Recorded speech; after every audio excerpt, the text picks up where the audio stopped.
नमस्ते दोस्तों, कैसे हैं आप सभी। मेरा नाम है दीपक। स्वागत करता हूं आपका कलेक्टर जी पर। मंजिल मिले ना मिले ये तो मुकद्दर की बात है, हम कोशिश भी ना करें ये तो गलत बात है। बढ़िया। मुकद्दर मतलब हमारी डेस्टिनी या फिर किस्मत, वो हमें कहाँ लेके जाएगी इसका तो भरोसा नहीं है। लेकिन एक चीज़ जो है जिस पे हम कोशिश कर सकते हैं वो है हमारा वर्तमान। वर्तमान पे हम बिल्कुल कोशिश कर सकते हैं और हम कोशिश करेंगे कि हमारा वर्तमान बहुत अच्छा रहे, जिससे हमारा आने वाला फ्यूचर भी अच्छा ही होगा। तो चलिए स्टार्ट करते हैं आज की क्लास। आज है 12 मार्च 2023। देखते हैं कुछ महत्वपूर्ण करंट अफेयर्स। हाल ही में व्यास सम्मान 2022 किस रचना के लिए प्रदान किया गया है। ऑप्शंस हैं महाबली, पागलखाना, कागज़ की नाव, पाटलिपुत्र की साम्राज्ञी। तो इसका आंसर है पागलखाना। और देखिए, महाबली जो है ये पिछले साल यानी 2021 के लिए व्यास सम्मान इस रचना को मिला था, जिसके लेखक कौन थे, असगर वजाहत। और वहीं कागज़ की नाव ये 2019 के लिए मिला था नासिरा शर्मा को। और वहीं बात करें अगर पाटलिपुत्र की साम्राज्ञी की, तो ये 2020 के लिए शरद पगारे को मिला था। ठीक है, तो फिलहाल व्यास सम्मान 2022 पूछ रहा है, तो वो मिला है पागलखाना रचना के लिए। और उसके लेखक कौन है, ज्ञान चतुर्वेदी। देखते हैं डिटेल में। हाल ही में प्रख्यात लेखक डॉक्टर ज्ञान चतुर्वेदी की रचना पागलखाना को व्यास सम्मान 2022 दिया गया है। यह 22वें क्रम का व्यास सम्मान है। और इनकी अन्य रचनाएं क्या क्या है, डॉक्टर ज्ञान चतुर्वेदी की बारामासी, मरीचिका, स्वांग, नरक यात्रा, ये सब कुछ इनकी इम्पोर्टेंट रचनाएं हैं। देखिए, व्यास सम्मान कौन से क्रम का है ये तो याद करना बहुत आसान है। जो भी ईयर लिखा होता है, जैसे लिखा 2022 तो ये 22वें क्रम का हो गया। अगर लिखा है 2021 तो 21वें क्रम का हो गया। ठीक है, तो ये तो ईजी है। बाकी इसमें याद क्या रखना है, सबसे ज़्यादा इंपॉर्टेंट चीज़ क्या है याद रखने की, दो चीज़ें बहुत इंपॉर्टेंट है। किन्हें मिला है, डॉक्टर ज्ञानचंद चतुर्वेदी को। किस रचना के लिए मिला है, पागलखाना। दो चीज़ें याद रखना बहुत ज़रूरी है। अगर बात करते हैं व्यास सम्मान की, व्यास सम्मान की स्थापना हुई थी 1991 में, 1991। और ये व्यास सम्मान किनके द्वारा प्रदान किया जाता है, के बिरला फाउंडेशन। के बिरला फाउंडेशन के द्वारा ये सम्मान दिया जाता है। और व्यास सम्मान भारतीय साहित्य के लिए दिया जाने वाला ज्ञानपीठ पुरस्कार के बाद दूसरा सबसे बड़ा साहित्य सम्मान है। पहला सबसे बड़ा साहित्य सम्मान कौन सा है, ज्ञानपीठ। और ज्ञानपीठ के बाद दूसरा सबसे बड़ा साहित्य सम्मान कौन सा है, तो वो है व्यास सम्मान। तो ये ऑटोमेटिकली वैसे ही बहुत इंपॉर्टेंट हो गया। ठीक है। अच्छा, वैसे 1991 में व्यास सम्मान के साथ साथ एक सरस्वती सम्मान भी दिया जाना स्टार्ट हुआ था, और एक बिहारी सम्मान भी। ठीक है, तो व्यास सम्मान, सरस्वती सम्मान और बिहारी सम्मान, ये तीनों 1991 से दिए जा रहे हैं, और तीनों के बिरला फाउंडेशन के द्वारा ही दिए जाते हैं। ठीक है, चलिए वैसे ये हैं ज्ञान चतुर्वेदी। बढ़ते हैं अगले प्रश्न की तरफ। Mundaka Upanishad the gateway to eternity किताब के लेखक कौन है। ऑप्शंस हैं खुशवंत सिंह, कर्ण सिंह, राजीव कुमार, जगदीप धनखड़। तो ये आंसर है कर्ण सिंह। देखिए, पूर्व सांसद, ये पहले सांसद रह चुके हैं, डॉक्टर कर्ण सिंह द्वारा लिखी गई पुस्तक का नाम क्या है, इम्पॉर्टेंट है ये, Mundaka Upanishad the gateway to eternity का विमोचन किया गया। तो ये विमोचन किनके द्वारा किया गया, किताब का विमोचन भारत के उपराष्ट्रपति जगदीप धनखड़ के द्वारा किया गया। लिखा किनके द्वारा गया है, डॉक्टर कर्ण सिंह। लेखक हैं, ऑथर है डॉक्टर कर्ण सिंह। विमोचन किनके द्वारा किया गया, तो वो है भारत के उपराष्ट्रपति डॉक्टर जगदीप धनखड़। डॉक्टर कर्ण सिंह जम्मू कश्मीर के भूतपूर्व महाराजा हरि सिंह के पुत्र हैं। महाराजा हरि सिंह वही हैं जिन्होंने स्वतंत्रता के समय भारत के साथ विलय-पत्र पर हस्ताक्षर किए थे जम्मू कश्मीर के। तो महाराजा हरि सिंह के पुत्र हैं डॉक्टर कर्ण सिंह। ये पूर्व सांसद भी रह चुके हैं, और डॉक्टर कर्ण सिंह एक दार्शनिक और राजनीतिज्ञ हैं। ठीक है, अगला प्रश्न क्या है, भूमचू महोत्सव का संबंध किस राज्य से है। ऑप्शंस हैं सिक्किम, नागालैंड, मेघालय, मणिपुर। तो देखिए, ये सभी नॉर्थ ईस्ट स्टेट हैं, पूर्वोत्तर राज्य हैं। तो इसका आंसर क्या हो जाएगा, भूमचू महोत्सव, सिक्किम राज्य में भूमचू महोत्सव मनाया जाता है। ये उसकी एक झलक है। और ये बात तो मतलब है कि इंडिया के हर एक स्टेट में देखा जाए तो मतलब एक से एक कमाल की इंटरेस्टिंग मतलब कल्चरल इवेंट्स होते हैं। ये यहाँ पे देख के पता चल रहा है, बहुत कमाल के होते हैं इंडिया में। हाल ही में सिक्किम में भूमचू महोत्सव का आयोजन किया गया। सिक्किम में ये 2 दिवसीय त्यौहार बौद्ध धर्म और उसके अनुष्ठानों और विश्वासों में गहरी अंतर्दृष्टि प्रदान करता है। कुल मिलाकर बौद्ध धर्म से संबंधित ये त्यौहार है। जो बौद्ध धर्म में आस्था रखते हैं उनके लिए ये बहुत बड़ा त्यौहार है। यह प्रतिवर्ष सिक्किम के ताशी दिंग मठ में मनाया जाता है। कहाँ? सिक्किम के ताशी दिंग मठ में ये हर वर्ष मनाया जाने वाला बौद्ध उत्सव है। अन्य पर्व देखिए, तो ये तो हो गया एक भूमचू कहाँ का हो गया? सिक्किम का। तो नाम के साथ, भले ही नाम थोड़ा सा अजीब क्यों ना हो, लेकिन उसके साथ हम लोग को राज्य का नाम ध्यान होना चाहिए। जैसे अन्य पर्व देखिए, अट्टुकल पोंगल, ये होता है केरल में, ठीक है। देखिए अट्टुकल पोंगल ये होता है केरल में, लेकिन पोंगल कहाँ होता है? तमिलनाडु में। और ओणम कहाँ होता है? वो होता है केरल में। तो ये तो हो गया साउथ की बात। अब एक दो और नॉर्थ ईस्ट की बात है। योशैंग या फिर याओशैंग, ये होता है मणिपुर में। ये मणिपुर का सबसे बड़ा त्यौहार है याओशैंग। और हॉर्नबिल महोत्सव, ये नागालैंड का प्रमुख त्यौहार है हॉर्नबिल। तो ये कुछ हैं जो बहुत महत्वपूर्ण हैं, हम लोग को याद होने ही चाहिए। अगला प्रश्न देखते हैं। हाल ही में एशिया प्रशांत रीजन में सबसे सर्वश्रेष्ठ हवाई अड्डा किसे घोषित किया गया है? ऑप्शंस हैं Indira Gandhi airport, Kempegowda airport, Tiruchirappalli airport, Sikkim airport. तो इसका आंसर है तिरुचिरापल्ली एयरपोर्ट। तिरुचिरापल्ली हवाई अड्डे को ACI ASQ अवार्ड्स 2022 के अनुसार सर्वश्रेष्ठ हवाई अड्डे का दर्जा दिया गया। तो देखिए ACI ASQ क्या है, इसको समझते हैं पहले। चलिए पहले उसी को समझ लेते हैं।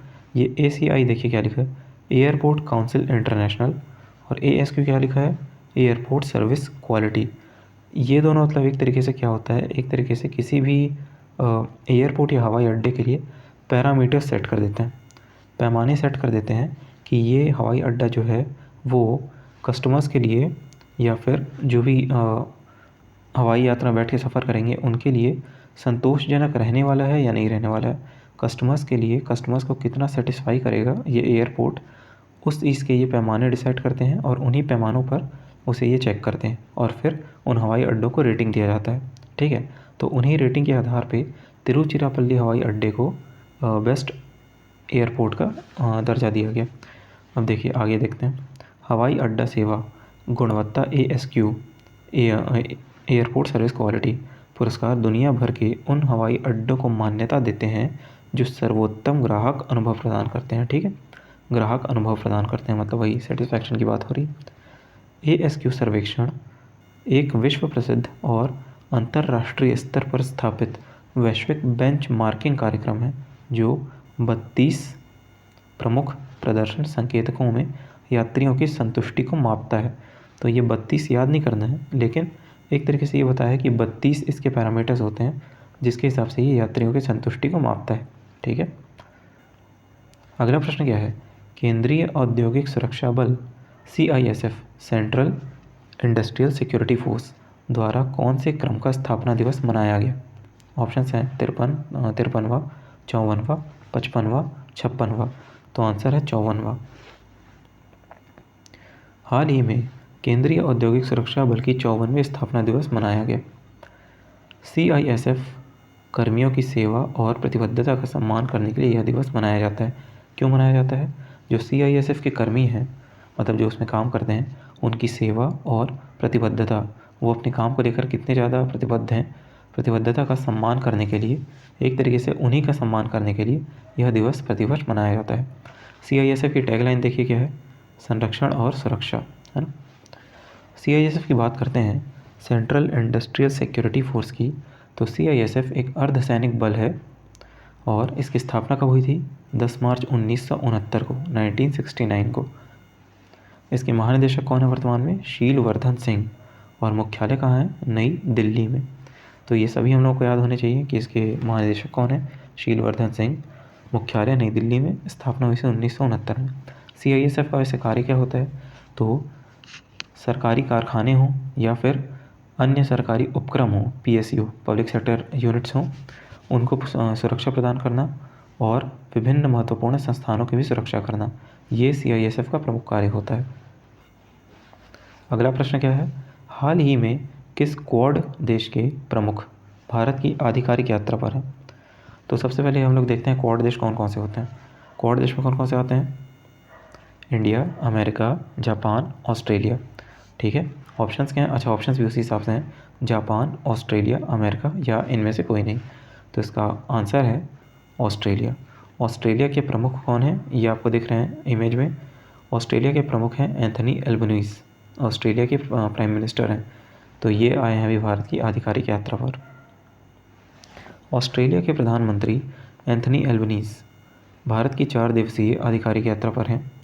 ये 8 से 11 मार्च तक भारत में रहे, मतलब 11 मार्च को इनकी विदाई हो चुकी है। इस दौरान उन्होंने प्रधानमंत्री मोदी के साथ व्यापार, सुरक्षा जैसे मुद्दों पर व्यापक चर्चा की। देखिए, एक तो क्या होता है कि जैसे अगर हम लोग अपनी डेली लाइफ में देखते हैं, अगर हम लोग अपने किसी फ्रेंड से सिर्फ फ़ोन पे बात कर लेते हैं तो वो तो एक मन में हो जाता है, हाँ चलो याद कर लिया कि अच्छी बात है। लेकिन अगर उससे सीधा जाके मिल लिया जाए तो वो मन में एक अलग छाप छोड़ता है। तो वैसे ही ये पॉलिटिकल रिलेशंस में भी होता है। जो जियोपॉलिटिकल रिलेशंस होते हैं दो देशों के बीच में, वहाँ भी ऐसा ही कुछ होता है। अगर एक देश का कोई ऑफिशियल है दूसरे देश के ऑफिशियल से जाकर पर्सनली मिलता है ना, तो वहाँ पे उनके संबंध और मजबूत हो जाते हैं और प्रगाढ़ हो जाते हैं। तो ये भी कुछ उसी तरीके से है। हम भी देखते हैं प्रधानमंत्री मोदी मतलब कहीं ना कहीं किसी न किसी देश में राउंड मारते ही रहते हैं, है ना। तो वो रीज़न एक ही है, देशों के साथ संबंधों को मजबूत करना। और यहाँ पे लिखा है इन्हें, मतलब कि ऑस्ट्रेलिया के प्राइम मिनिस्टर एंथनी एल्बनीज़ को INS विक्रांत पर गार्ड ऑफ ऑनर दिया गया। INS विक्रांत क्या है? हमारा स्वदेशी विमानवाहक पोत, जो पिछले साल 2 सितंबर 2022 को हमने कमीशन किया है, मतलब उद्घाटन किया है। INS विक्रांत पर गार्ड ऑफ ऑनर दिया गया।